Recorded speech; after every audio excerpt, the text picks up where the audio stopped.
The case of Nnamdi Kanu has once again taken the spotlight across Nigeria and even beyond. His lawyer, barrister Aloy Ejimakor, has made strong statements declaring that the continued prosecution of the IPOB leader is not only unlawful but also rooted in ethnic discrimination. According to him, what is happening violates Nigerian laws as well as directives from both the African Union and the United Nations. Now, this isn't the first time the matter has generated controversy, but this particular statement from Ejimakor has reignited national debate. He believes Nnamdi Kanu's rights as a Nigerian citizen have been systematically violated and that the justice system is treating him differently because of his ethnic background and the political message he represents. For context, Nnamdi Kanu is the leader of the indigenous people of Biafra, IPOB, a group that has been calling for a referendum on self-determination for the southeast region of Nigeria. Years ago, Kanu was arrested and charged with several serious offenses, including treason.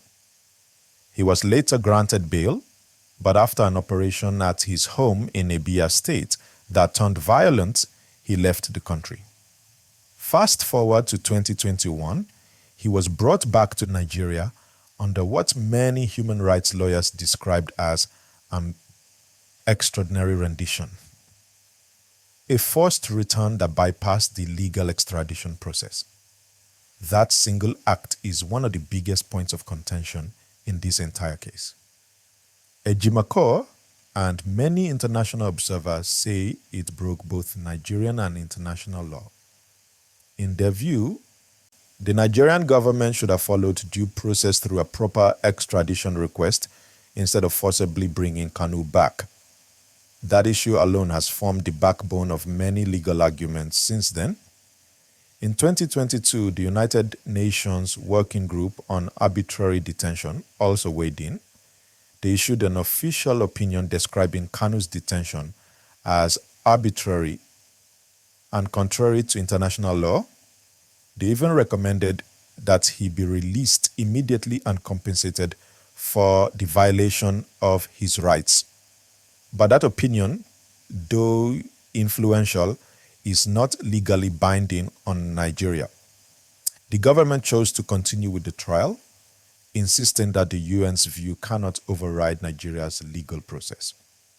Now, before I continue, if you're enjoying this breakdown and you like getting detailed, balanced news without bias or noise, please take a moment to like this video and subscribe to the channel. It truly helps us continue bringing you reliable content. Let's move on. Barrister Ejimakor's latest argument goes deeper than the earlier claims of unlawful detention. He says the way the entire case has been handled shows clear ethnic bias, that Nnamdi Kanu is being targeted not just for his words or actions, but because he is Igbo and represents a certain regional sentiment. He points to Section 42 of Nigeria's 1999 Constitution, which strictly prohibits discrimination on the basis of ethnicity, religion, or origin. He also refers to the African Charter on Human and People's Rights, which Nigeria has domesticated into law. Both, he says, have been violated. To him, the issue has gone beyond one man's trial. It has become a reflection of how Nigeria treats certain groups differently depending on their region or beliefs. He argues that if someone else from another region had made similar statements or led similar protests, the government might have handled it differently. That is a very powerful and controversial claim, and it's why this statement from Ejimakor is trending everywhere. The Nigerian government, however, maintains a completely different position. Officials argue that the case has nothing to do with ethnicity. They say it is purely about national security and the rule of law. According to them, IPOB was legally proscribed as a terrorist organization, and therefore its leader must face trial for the alleged actions linked to the group. They insist that no one, regardless of tribe or region, is above the law. This tension between both sides, human rights versus national security, is exactly what makes this case so complex. Recently, the court proceedings hit another delay. The defense team told the court they did not have access to essential case files and materials needed to prepare the arguments properly. Because of that, the judge adjourned the hearing to October 27, 2025 to give them more time. That extension might sound small, but for supporters of Kanu, it was another reminder that the case has been dragging for too long. Remember, he has been in custody since mid-2021. That's over 3 years already. Now let's talk about the big question on people's minds. If the United Nations has already declared the detention unlawful, why is the case still ongoing? The simple answer is that the Itanes Working Group, Asailuna Simbo, does not have enforcement power over Nigeria's judiciary. Their opinion serves as a recommendation and an international guideline, but Nigerian courts operate under domestic law. So, until a Nigerian court rules otherwise, the proceedings continue. The defense, however, continues to use that UN opinion as part of their argument, saying that a case born out of an unlawful arrest cannot stand. Their logic is simple. If the foundation is illegal, everything built on it should collapse. That's why they keep pushing for the charges to be dismissed entirely. And that's where Barrister Ejimakor's new statement becomes even more strategic by framing it as ethnic discrimination. He's appealing not just to the legal sense of fairness, but also to public sympathy. You see, many Nigerians from the southeast feel the system has treated their region harshly in comparison to others. This case touches that nerve. Even human rights organizations in Nigeria and abroad have weighed in. They have called on the government to obey the UN directives and respect due process.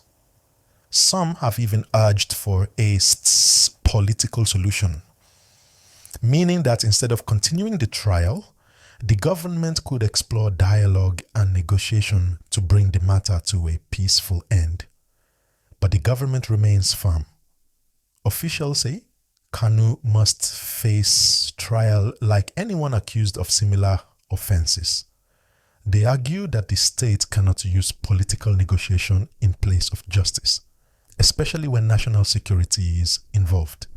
Still, the longer this case drags, the more it feeds public frustration, especially in the southeast, where many people see it as proof that their voices are ignored.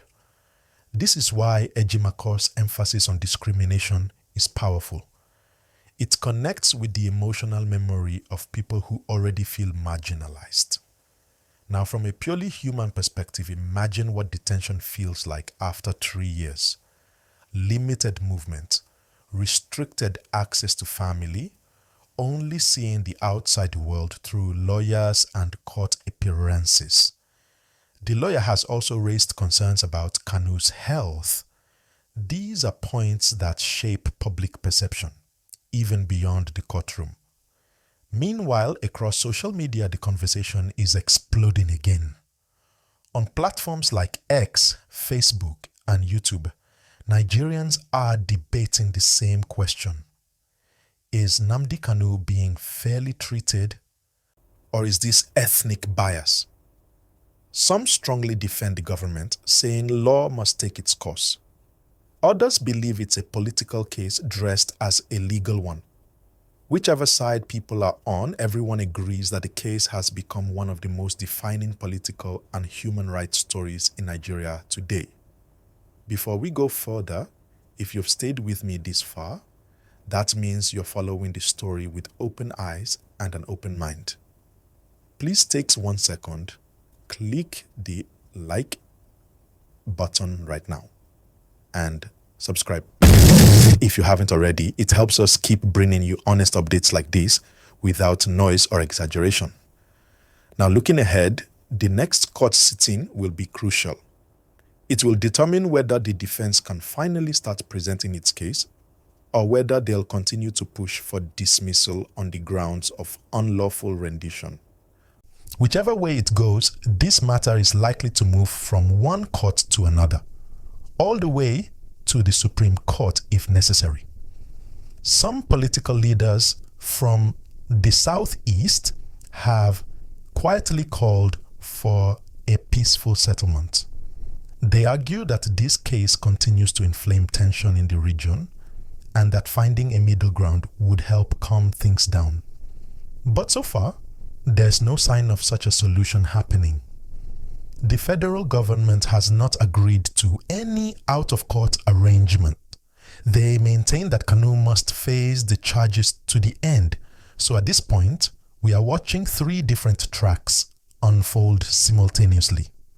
The first is the courtroom process, which is slow but ongoing. The second is the more international reaction. As bodies like the UN and AU continue to monitor Nigeria's handling of the case. And the third is the public sentiment, especially among Nigerians who see this as more than just a legal issue, as something that represents equality, identity, and fairness in the country. Now, here's the truth. Cases like these often shape how citizens perceive justice in a democracy. Because when people begin to feel that the law doesn't protect everyone equally, that's when trust in the system begins to weaken. That's why Ejimakor's comments matter. They don't just challenge the legal foundation of the trial, they also force the country to reflect on its unity and fairness. And so, as this story continues to unfold, Nigerians are asking, can the courts balance justice with compassion? Can the government maintain security while respecting human rights? Can the people of the Southeast feel heard and included again? These are not small questions. For now, the case continues, and the world is watching closely. If you've been following this story from the start, I'd love to hear your thoughts in the comments. Do you believe this is ethnic discrimination or simply law taking its course? And please, before you go, click like, share this video, and subscribe. That's how we keep growing and bringing you deep, truthful news analysis without noise or hate. The case of Nnamdi Kanu is no longer just a question of guilt or innocence. It has evolved into a mirror reflecting how Nigeria manages justice, unity, and diversity. Every new court date, every new statement from his lawyer, and every silence from the government adds another layer to the story. You see, in every country, there are moments that test the balance between national security and fundamental rights. For Nigeria, this case is one of those moments. The government wants to prove that the law is supreme, that no individual can stand above the Constitution. But Kanu's lawyer, Aloy Ejimakor, insists that what is happening is not the rule of law, but the rule of fear and bias. He argues that Kanu is being punished for representing an ethnic identity that has historically been misunderstood and politically sidelined. And if you really listen carefully, this isn't just about one man sitting in detention. It's about the historical wound of the Southeast and the feeling that justice is unevenly applied across the country. Think about it. In recent years, we've seen situations where militants in other parts of Nigeria have been granted amnesty or rehabilitation programs after laying down arms. Some have even been integrated into society again. But when it comes to IPOB and Nnamdi Kanu, the tone has been entirely different, harder, less forgiving.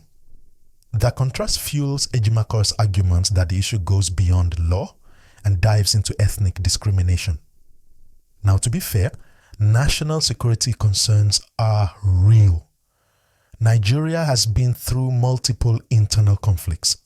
No government anywhere in the world will easily tolerate movements that question territorial integrity or publicly challenge the legitimacy of the state. But what critics keep pointing out is that the law should remain consistent regardless of who is involved. When punishment and leniency seem to depend on identity, the system itself begins to lose moral ground. Please, if you're still watching, do me one small favor. Click that like button right now. It really helps this channel grow and allows us to keep giving you truthful and balanced discussions like this one. And of course, subscribe if you haven't already. Now, let's move deeper. The African Union's Human Rights Charter, which Nigeria has signed, emphasizes equality and fair treatment under the law. It also condemns arbitrary arrest and detention. When Ejimakor invokes these laws, he's not just trying to sound international. He's reminding Nigeria that it has made commitments before the world to uphold these standards. And the United Nations Working Group on Arbitrary Detention did not only say that Kanu's detention was unlawful, it used very strong language. They said his rights had been violated from the moment he was captured abroad and brought back without proper legal procedure. They described it as a form of state-level abuse. They even recommended compensation. For a human rights lawyer, that's gold. For a government, it's embarrassment. So it's not surprising that both sides are digging in with everything they have. But this is the question. If this situation continues unresolved, what does it do to the wider country? Every passing month, more young people from the southeast are losing faith in the system. To them, Kanu's case has become proof that equality is a myth. That perception is dangerous because once people begin to believe that justice is selective, the unity of the nation weakens quietly from within. And that's why even some politicians who are not supporters of IPOB have been calling for dialogue. They say continuing this legal battle indefinitely is only deepening resentment. They want what they call a political resolution. That means instead of fighting it out in court, the government and Southeast leaders should sit down and find a peaceful compromise, something that restores confidence and ends detention. But the government's fear is that releasing Kanu without a conviction might appear as weakness or encourage similar movements in other regions. So, it's a game of political calculation. Each side fears what the other's victory might mean. Now, let's talk about public opinion. If you visit social media platforms like X, Facebook, or YouTube comment sections, you'll see how divided people are. Some argue passionately that Kanu should be released immediately. They say holding him longer will only make him a martyr and increase sympathy for the IPOB cause. Others believe he should face the full force of the law. They remind everyone that IPOB's activities allegedly led to violent incidents and that justice must run its course. It's an endless argument, one that mirrors the bigger national conversation about unity, fairness, and belonging. And while all this is happening inside the courtroom, time is moving slowly. Procedural delays, documented disputes, and adjournments are turning this case into a marathon. Imagine being in detention for over 3 years while your trial is still in its early stages. That kind of waiting can break anyone mentally. His lawyer says it's affecting his health. Whether you agree with his politics or not, no one can deny that prolonged detention without closure weighs heavily on both body and mind. If you've been following this story from day one, drop your thoughts in the comments. Do you think a political dialogue would work? or do you think this must end in court? Let me know what you believe. Now, looking forward, the next few months are going to be very important. The defense is expected to call new witnesses and possibly renew the request for the court to dismiss the case entirely on the basis of illegal rendition. If the court allows the trial to proceed, then we'll start seeing evidence being presented publicly, and that will likely spark new rounds of argument and reactions. But here's what I want you to think about. This isn't just a legal or political issue, it's also psychological. The longer this continues, the more it shapes how young Nigerians see the idea of fairness in their country. When they watch one man being held indefinitely, they start to question if the system could ever protect them too. And once that trust fades, even national unity becomes fragile. This is why every decision in this case matters, not only for Nnamdi Kanu, but for what it says about Nigeria's future. Now, let's touch briefly on the international angle. The UN, the African Union, and several human rights groups are quietly observing how Nigeria handles this trial.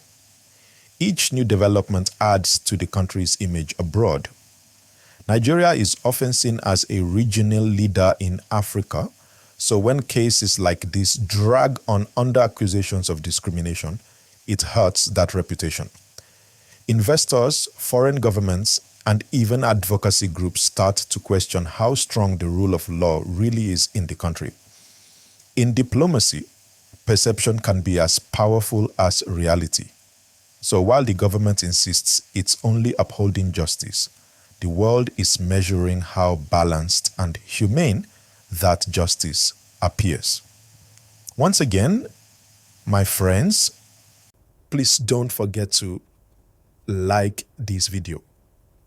If you're learning something new or gaining perspective, it takes just a second, but it helps the channel a lot. And yes, subscribe, because I'll continue to follow this story as it develops. Now, let's close this segment with a simple reflection. The story of Nnamdi Kanu has become much bigger than him. It has become a test of Nigeria's legal integrity, a question of equality among citizens, and a reminder of how history still shapes today's politics. His lawyer, Ejimako, has chosen to highlight ethnic discrimination because he knows that the heart of Nigeria's challenge lies there, in how different groups feel treated by their own country. Whether you believe in IPOB or not, the conversation it has created forces us to face the truths about justice, fairness, and unity. And as the case resumes in court, Nigerians are watching, waiting, and wondering, will the law bring healing or will it deepen division? That's where we are right now. Please like this video, share it with someone who follows Nigerian politics or human rights stories, and remember to subscribe so you don't miss the next part. So let's continue this conversation, because the next stage of this story could shape Nigeria's political and social climate for years. Imagine for a moment that the court finally delivers a ruling in favor of Nnamdi Kanu, dismissing the charges and declaring his detention unlawful. That decision would be historic. It would instantly make headlines across the country and the world. His supporters would see it as long-awaited justice. Human rights advocates would call it a victory for due process. And for the Southeast, it would probably feel like a long overdue recognition that their voice has been heard. But here's the other side. A ruling in Kanu's favor could also create political ripples that the government may find difficult to control. It could embolden other groups to challenge authority more boldly, arguing that even the strongest accusations can be beaten with persistence. Some might see it as encouragement to test the limits of the law. Others would simply see it as proof that standing up for your beliefs, no matter how unpopular, can eventually pay off. Still, the real question would be, what happens after his release? Will Nnamdi Kanu continue to push the IPOB agenda? Will he choose dialogue over confrontation?